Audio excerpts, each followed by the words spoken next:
Meron tayo dito makita na malimos.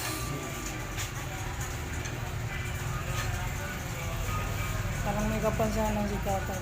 Subukan mo.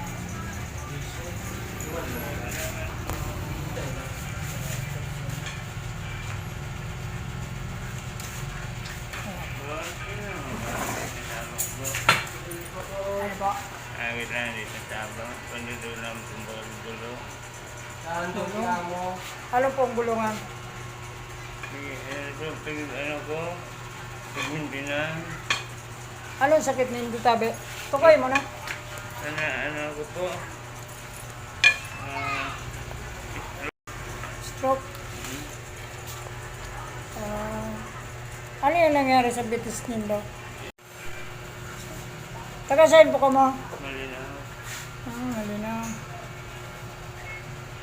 Malinaw. Stroke daw.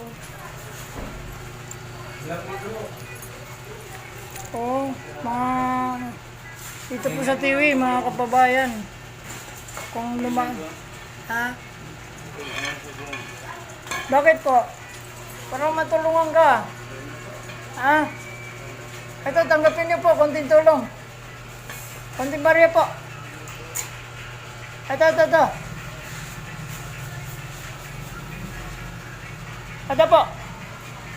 Bakit tayo niyo po niya video? Para matulungan po kayo. Kaya, tanggapin niyo po, konting. Sige po. Anong pangalan niyo po? Anong pangalan niyo? Ayaw magpa-video eh. Totoo ba yan? Hindi ko alam kasi ayaw eh. May kapansanan eh. Yun lang hindi natin alam. So ayaw magpakita ng mukha. Siguro pinagbawalan ng kanyang pamilya na maghingi sa hindi natin alam. So nakakaawa rin yung kanyang kalagayan. Napadaan dito sa atin sa barbershop.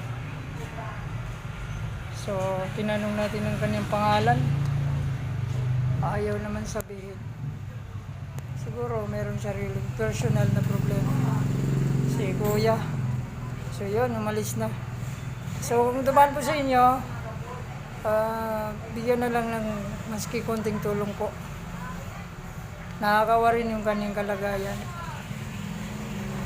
Dito po yan sa TV Albay. Kung dumaan po sa inyo, alamin nyo ang kanyang kalagayan at bigyan ng kahit konting tulong lang. Pambili daw niya ng gamot pang maintenance.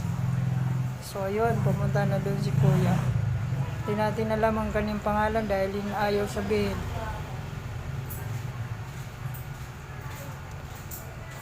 So maraming salamat po sa magbigay ng konting tulong sa mga ganyang mga kababayan natin.